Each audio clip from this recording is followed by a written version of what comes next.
नमस्कार। 18 वर्षीय तरुण शेतात खत विस्कटून विहिरीवर आंघोळीसाठी गेला।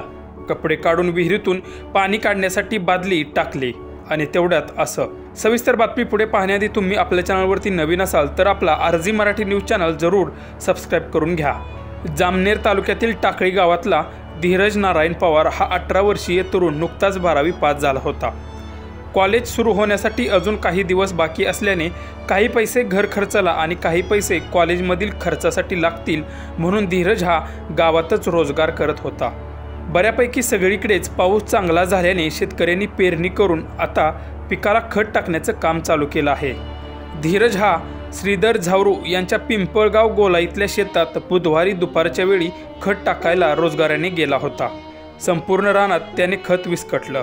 खत टाकून झाल्यानंतर त्याचे अंग घामाने पूर्ण भिजले होते आणि थोडीफार अंगाला खाजही होत होती, म्हणून धीरजने बाजूच्याच विहिरीवर जाऊन आंघोळ करण्याचा निर्णय घेतला।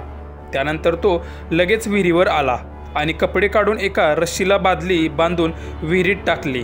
बादली भरल्यानंतर धीरज एका लोखंडी बारचा आधार घेऊन बादली वरती ओढण्याचा प्रयत्न करत होता, परंतु तेवढ्यात तो लोखंडी बार गंजल्यामुळे तुटला आणि धीरजचा तोल जाऊन तो विहिरीत पडला।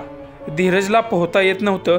धीरजने आरडाओरडा केला तेव्हा बाजूच्याच शेतात काम करणारे लोक धावून आले, परंतु तोपर्यंत मात्र धीरज पाण्यात बुडाला होता।